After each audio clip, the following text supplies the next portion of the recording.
اچھا، یہ تو ایک جو خیال یہ ہے کہ سائنسی ذہن جو ہے، سائنٹیفک ذہن، وہ مذہبی ذہن نہیں ہو سکتا، یہ گمان ہے. تو آپ اس سے اتفاق کرتے ہیں؟ ماضی میں آپ دیکھیں کہ کیا ایسا ہوا ہے کہ جتنے لوگوں نے ایجادات کی ہوں گی یا کی ہیں، کیا وہ لوگ بلیور تھے یا نان بلیور کی تعداد زیادہ ہے؟ یہ بات آپ کی اس لحاظ سے لیں کہ مذہبی کو آپ کیسے ڈیفائن کرتے ہیں. مطلب بلیور کو. اگر آپ کہیں کہ ایک انٹلیکچوئل مائنڈ مذہبی اس سینس میں نہیں ہوتا کہ اس سے جو کہا جائے وہ فالو ایز اٹ از نہیں کرتا جب تک وہ چیزوں کو سمجھ نہ لے، تو تب آپ ٹھیک ہیں کہ وہ نہیں مانے گا جب تک وہ خود اس چیز کو سمجھ نہ لے یا پروف نہ کر سکے. اس میں ایک چیز ہے یا سب میں آپ کو سمجھانا چاہتا ہوں. دیکھیں، میرے لحاظ سے تو جو انٹلیکچوئل ذہن ہوگا، جو سائنٹیفک ذہن ہوگا، وہ مومن بنے گا. مسلمان اور مومن میں بھی فرق ہے.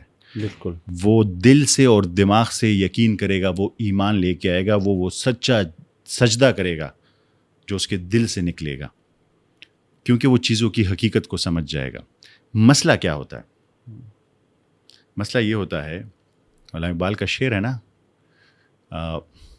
عقل گو آستہ سے دور نہیں، اس کی قسمت میں پر حضور نہیں، دل بینا بھی کر خدا سے طلب، آنکھ کا نور دل کا نور نہیں. اور ایک اور شعر ہے کہ گزر جا عقل سے آگے کہ یہ نور چراغ راہ ہے منزل نہیں ہے. گزر جا عقل سے آگے کہ یہ نور چراغ راہ ہے منزل نہیں ہے. عقل آپ کو ایک سٹیج تک لے کے جاتی ہے، اس کے بعد آپ کو لیپ آف فیتھ لینا ہوتا ہے. میں آپ کو سمجھاتا ہوں کیسے. دیکھیں، اس کائنات میں بہت ساری چیزیں ہیں جسے اگر آپ آبزرو کریں، ٹیسٹ کریں، تو اپنی کوگنیٹیو ایبلٹی سے اسے سمجھ سکتے ہیں. آپ مجھ سے ایگری کرتے ہیں اس بات پر؟ بالکل. ٹھیک ہے، آپ نے ایک چیز کو ہاتھ لگایا، گرم تھی، آپ نے کہا ہاتھ ہٹا لیا. گرم چیز کو ہاتھ نہیں لگانا. کوئی چیز آگ پہ پڑی رہے گی، مختلف چیزیں آپ سیکھتے ہیں. پر کچھ ایسی چیزیں ہیں جسے آپ اپنی کوگنیٹیو ایبلٹی سے نہیں سمجھ سکتے.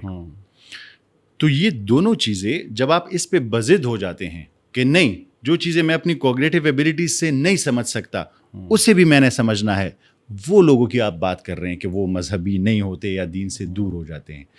آپ نے ایک چیز سمجھنی ہے، اپنی لیمیٹیشنز، کہ میں اپنی کوگنیٹیو، فار ایگزامپل آپ کو 10 چیزیں سمجھنی ہیں. ایک کتاب نے آپ کو 10 چیزیں دی، آپ ٹیسٹ کر رہے ہیں کہ یہ ٹھیک ہے یا غلط. قرآن کریم نے یہ کہا ہے، یہ کہا ہے، یہ کہا ہے، ٹھیک ہے یا غلط. اس 10 میں سے 8 چیزیں آپ اپنی کوگنیٹیو ایبلٹی سے سمجھ سکتے ہیں. آپ نے چیک کی، پہلی بھی ٹھیک، دوسری بھی، تیسری بھی، 8 چیزیں ٹھیک. باقی جو 2 ہے وہ آپ کی کوگنیٹیو ایبلٹی نہیں ہے کہ آپ اسے سمجھ سکیں. دیکھیں، میں آپ کو ایک بات بتا دوں، بگ بینگ سے پہلے کیا تھا؟ آپ کی کوگنیٹیو ایبلٹی اس پہ کام نہیں کرتی. صحیح. بلیک ہول جہاں پہ سنگولیرٹی ہے، اس سے دور کیا ہے؟ آپ کی کوگنیٹیو ایبلٹی، آپ کی تمام فزکس وہاں فیل ہو جاتی ہے، آپ اس کو نہیں سمجھ سکتے. تو وہ چیزیں جہاں آپ کی کوگنیٹیو ایبلٹیز کام نہیں کرتی، اس میں آپ کو لیپ آف فیتھ لینا ہوتا ہے. اور یہ سائنس کا، ایکیڈیمک ریسرچ کا بھی اصول ہے کہ اگر ایک چیز کی 10 میں سے 8 چیزیں آپ نے پروف کر دیں، باقی 2 آپ کے پاس ایبلٹی نہیں ہے کہ آپ اسے پروف کر سکیں، تو آپ اسے سمجھتے ہیں کہ یہ ٹھیک ہے. صحیح. تو سائنس اور مذہب، میرے خیال میں یہ جو ہمارے معاشرے نے سب سے بڑی زیادتی کی ہے، اس کو ایک دوسرے کے مد مقابل کر دینا ہے. یہی سوال ہے بنیادی طور پہ، جو ابھی میرے جو پچھلے دونوں سوالات تھے، میں یہی پوائنٹ سمجھنے کی کوشش کر رہا تھا کہ کیا مذہب کا سائنس سے موازنہ کرنا جائز ہے؟ مجھے تو نہیں لگتا. ایک دوسرے کے مقابل ہے ہی نہیں. مذہب الٹیمیٹ ریالٹی ہے. جی، سائنس ایبسولوٹ ہے. الٹیمیٹ ریالٹی تک پہنچنے کا ایک راستہ ہے، اور وہ آپ کی آبزرویشن، آپ کے علم اور آپ کے نالج پہ بیسڈ ہے. اس میں آپ کے پاس جتنا نالج ہے، آپ کو ٹھیک لگتا ہے وہ آپ فالو کرتے ہیں. وہ ٹھیک بھی ہو سکتا ہے، غلط بھی ہو سکتا ہے. سائنس ٹھیک بھی ہو سکتی ہے، غلط بھی ہو سکتی ہے. جو ریویلڈ نالج آئی ہے، میں ان کو 2 type of knowledge, revealed knowledge جو اللہ تعالیٰ کی، وہ پرفیکٹ نالج ہے. الٹیمیٹلی، میں ایکسپلینک والی بات، الٹیمیٹلی جب آپ اپنی نالج کی پیک پر پہنچیں گے تو آپ کو وہ پتہ چلے گا کہ یہ پرفیکٹ ہے. تو کچھ تک ہم پہنچ چکے ہیں، کچھ تک ہم پہنچیں گے، اس تک اب تک نہیں پہنچے. تو یہ جو لوگ پھنس جاتے ہیں نا، وہ کہتے ہیں کہ نہیں، جو چیزیں میں کوگنیٹیو ایبلٹی سے نہیں دیکھتا وہ بھی میں ابھی جاننا چاہتا ہوں. کوگنیٹیو ایبلٹیز جب 8 ٹھیک ہے نا، پھر آپ لیپ آف فیتھ لیں. ایک چیز پہ، 2 چیزوں پہ لیپ آف فیتھ لینی چاہیے آپ کو. اچھا ڈاکٹر صاحب، اسی کے تسلسل میں جو ہم ابھی زیر بحث لے کے آئے کہ ہمیں لگتا ہے کہ یہ موازنہ ہی غلط ہے. سائنس ایز اے سبجیکٹ لوگ پڑھ رہے ہیں، اس کی ایک اپنی اہمیت ہے. مذہب ایبسلیوٹ نالج ہے، وہ اس کی اپنی اہمیت ہے. لیکن باوجود اس کے، کیونکہ آپ اس ٹائم پہ مختلف نان بلیور کے سوالات کو بھی فیس کر رہے ہوتے ہیں، تو کیا سائنس کی ترقی جو ہے وہ آپ کو لگ رہا ہے کہ یہ لوگوں کے لیے مذہب کی دوری کا باعث کبھی بن سکتی ہے؟ یہ آپ نے بہت اچھا سوال کیا ہے. یہ نالج نہیں ہے. نالج کو ہم پاور سمجھتے ہیں. جب ہم پاورفل ہونا سمجھتے ہیں تو ہم کہتے ہیں کہ سب کچھ ہم کنٹرول کر سکتے ہیں، کسی اور کی ضرورت نہیں ہے. اور یہ جو نیوٹونین فزکس تھی نا، سائنس تھی، اس ایرا کے بعد انسانوں کو ایسا لگنے لگا کہ یہ سب کچھ ہم کنٹرول کر سکتے ہیں. اگر ہمارے پاس نالج آئے گا تو ہمیں ہر چیز کا پتہ چل جائے گا، اور اگر ہمیں ہر چیز کا پتہ چل جائے گا تو اس کا مطلب ہے کہ سب کچھ کیسے ہو رہا ہے ہمیں پتہ ہے، کسی خدا کی ضرورت نہیں ہے.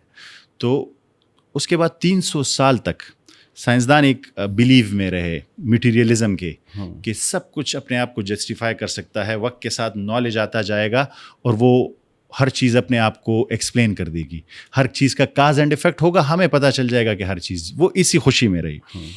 تو جتنا اس سائنس ترقی کرتی رہی وہ اس بلیو میں گئے، اور اسی بلیو میں، اس بلیو کو ڈٹرمنزم کہتے ہیں کہ ہر چیز کا کوئی کاز ہے اور وہ الٹیمیٹلی فائنڈ. بلکہ آپ نے لیپلیس ڈیمن کا سنا ہوگا. لیپلیس ڈیمن ایک کنسیپٹ ہے کہ اگر ایک ایسا سپر کمپیوٹر جسے ساری کنڈیشنز پتہ چل جائے، وہ آپ کی ساری لائف پریڈکٹ کر دے گی کہ اس کے بعد یہ ہوگا، یہ ہوگا. اس یونیورس کی ہر ایک چیز کو پریڈکٹ کر دے گا. کسی چیز کی ضرورت نہیں ہے. سب کچھ سرٹن ہے، سب کچھ ڈیسائیڈڈ ہے. بس آپ کے پاس صرف وہ ٹولز ہونے چاہیے، اس سے آپ فائنڈ آؤٹ کر لیں گے. ان شارٹ ڈٹرمنزم یہ کہنا چاہ رہی تھی کہ کسی خدا کی گنجائش نہیں ہے. جو کچھ ہو رہا ہے اس میں تمام کازز اپنے آپ کو ایکسپلین کر رہی ہے. پر اللہ تعالیٰ کا کرنا ایسا ہے کہ جتنی سائنس بڑھتی ہے نا، جیسے آپ نے کہا کہ دوری ہو، مجھے لگتا ہے جتنی سائنس بڑھتی ہے ہم اتنے دین کے قریب ہوتے جاتے ہیں. تو جو 1927 کی کانفرنس تھی نا، جس میں تمام 29 فزسسٹ اکٹھے ہوئے تھے، جس کی ایک فوٹوگراف بڑی مشہور ہے، وہاں پہ ایک بہت بڑی ڈیبیٹ بھی سٹارٹ تھی. آئنسٹائن کو لگتا تھا کہ ہر چیز اپنے آپ کو ایکسپلین کر سکتی ہے، اور ٹائم کے ساتھ ہم یہ سب انفارمیشن جان لیں گے، ہر چیز اپنے آپ کو ایکسپلین کر دے گی. پر ایک ینگ جرمن سائنٹسٹ تھے ہائزنبرگ، انہیں کہا کہ انہیں لگتا تھا ایسا نہیں ہے، ہم ہر چیز کو ایکسپلین نہیں کر سکتے. کچھ چیزیں ہماری حد سے باہر ہیں، ہمیں سب کچھ بھی پتہ چل جائے پھر ہم نہیں. یہی سوچتے سوچتے انہوں نے Heisenberg uncertainty principle find out کیا. وہ کیا ہے؟ دیکھیں، میں اور آپ کس سے بنے ہیں؟ سیل سے. یہ آرگنز ہیں، آرگن سیل سے بنے ہیں. سیلز مولیکیول سے، مولیکیولز جو ہے الیکٹران، پروٹون، نیوٹرون سے بنے ہیں. مطلب بیسک الیکٹران ہے. پروٹون نیوٹرون درمیان میں ہیں، الیکٹران اس کے ارد گرد گھومتے رہتے. تو اب تک یہ بلیو کیا جا رہا تھا ہائزنبرگ کے ٹائم تک کہ یہ پروٹون نیوٹرون ہے، الیکٹران اس کے گرد گھوم رہا ہے. ہمیں معلوم ہے ایسے گھوم رہا ہے، ہم یہی پڑھتے رہے ہیں. یہی ہم نے، وہی ماڈل ہمیں ابھی بھی بلکہ دکھایا جاتا ہے. اور اسی پہ یہ سب کہہ رہے تھے کہ ہمیں سب چیز، ہر چیز کا پتہ ہے. بنیاد ہماری وہ الیکٹران، پروٹون، نیوٹرون ہے جو ہمارے اندر ہے. ہائزنبرگ نے کہا کہ ہمیں پتہ ہی نہیں ہے کہ الیکٹران کہاں ہے. ہمیں یہی نہیں پتا کہ الیکٹران اس ٹائم کہاں ہے. وہ یہاں ہے یا ہم اس کی پوزیشن ایک ٹائم پہ ڈٹرمن ہی نہیں کر سکتے کہ انسرٹینٹی ہے. اس سے بنا ہائزنبرگ انسرٹینٹی پرنسپل. اس کا دعویٰ یہ تھا کہ ہمیں تو الیکٹران جو سب سے بیسک اکائی ہے اس کا نہیں پتا وہ ایک ٹائم پہ یہاں ہے یا وہاں ہے یا کہاں ہے، ہمیں نہیں پتا. جب ہمیں اسی کا نہیں پتا تو ہم یہ کیسے کہہ سکتے ہیں کہ ہم ہر چیز کو ڈٹرمن کر سکتے ہیں؟ ہر چیز کا. آئنسٹائن سے ایگری نہیں تھے. الٹیمیٹلی اس کا کنکلوژن کیا نکلا؟ آئنسٹائن اپنا آرگومنٹ لے کے آتے تھے، یہ اور نیل بور اپنا آرگومنٹ لے کے آتے تھے. الٹیمیٹ پھر آئنسٹائن نے ایک فوٹون باکس کا کنسیپٹ لے کے آیا جو اسے بڑا زبردست لگا. اس نے کہا یہ دیکھو، اس کے فنکشنز ایکسپلین کیے کہ ہم ہر چیز پریڈکٹ کر سکتے ہیں. اس میں بھی گریوٹی کی وجہ سے نیل بور نے اسے ایکسپلین کر کے دیا کہ اس میں بھی انسرٹینٹی ہے، اس کو بھی آپ ایکسپلین نہیں کر سکتے.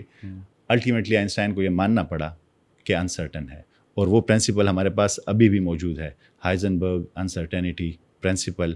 آپ الیکٹران کی پوزیشن کو ڈٹرمن نہیں کر سکتے. جب آپ کسی چیز کی بنیاد کو ہی نہیں ڈٹرمن کر سکتے کہ وہ اس ٹائم پہ کیا ہے، کیسا ہے، تو آپ کسی چیز کی بھی ریئلٹی کو نہیں ڈٹرمن کر سکتے. اچھا، اس میں ڈاکٹر صاحب میں پڑھ رہا تھا، میں نے سنا ہے کہ جب اس کو دیکھا جاتا ہے تو دیکھنے سے پہلے وہ اس لوکیشن پہ ہوتا ہے.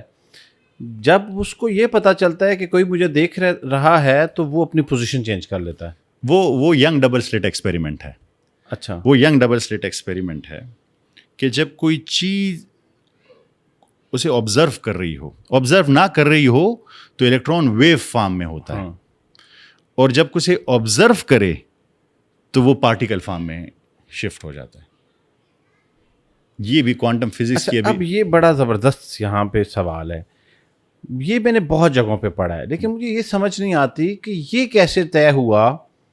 دیکھیں, ایک اس کی یہ پوزیشن بھی تو طے ہوئی نا کہ وہ ویو فارم میں. ہاں, ٹھیک ہے, تو یہ ویو فارم کی پوزیشن کسی نے دیکھی ہے؟ اچھا, وہ ایسے کرتے ہیں نا, وہ الیکٹران فائر کرتے ہیں پیچھے, ایسے کہہ لیں انسان ایک کاغذ رکھا ہوا ہے, تو وہ فائر کے بعد اس پہ جو شیپ بنتی ہے اس کاغذ پہ ان سے اندازہ ہوتا ہے کہ یہ ویو فارم میں آیا یا پارٹیکل فارم میں آیا.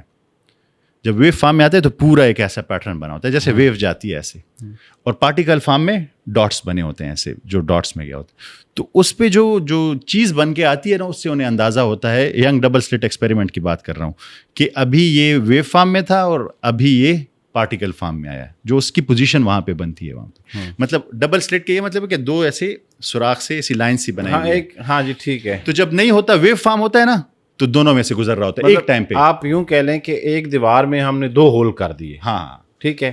تو جب وہ اس کو کوئی نہیں دیکھ رہا تو وہ دونوں ہولز ایک ٹائم میں دونوں میں سے گزر رہا ہوتا ہے. اس کے پیچھے جو کاغذ ہے اس پہ شیپ وہی بن رہی ہوتی ہے ویو فارم کی. ہاں جی. اور جب کوئی آبزرو کر رہا تھا وہ ایک ٹائم پہ ایک سے گزر رہا ہوتا, پارٹیکل ایکشن کرتا. یہ نہیں, صرف میں آپ کو یہ بتانے والا تھا کہ کوانٹم فزکس جتنا پڑھتے جاتے ہیں اتنا زیادہ انسرٹینٹی بڑھتی جاتی ہے, اتنا جو آپ نے سیکھا ہوا ہے وہ ساری چیزیں غلط ہوتی ثابت ہوتی ہیں. مطلب کوانٹم انٹینگلمنٹ کو پھر لے لیں. کوانٹم انٹینگلمنٹ کو Einstein spooky action at a distance کہتا ہے. وہ کیا ہے کہ اگر 2 پارٹیکلز, کوانٹم پارٹیکلز ایک دوسرے کے ساتھ انٹینگل ہو گئے, ایک یہاں پہ پڑا ہے اور ایک کائنات کے دوسرے کونے میں پڑا ہے, اس میں جو چینج ہوگا اس میں بھی ہو جائے گا انسٹنٹلی. جبکہ آئنسٹائن کہتا ہے کہ اس کائنات کی سب سے تیز چیز کیا ہے؟ Speed of light. Speed of light. تو اسپیڈ آف لائٹ پہ بھی آپ کائنات کے دوسرے اینڈ پہ تو پہنچ نہیں سکتے ہیں. وہ جیسے ہی ایک چینج ہوتا ہے دوسرا انسٹنٹلی چینج ہوتا ہے, اسپیڈ آف لائٹ سے بھی تیز. اس لیے وہ اسپوکی ایکشن کہتا ہے. یہ تو پاسبل ہی نہیں ہے, کیسے ہو سکتا ہے؟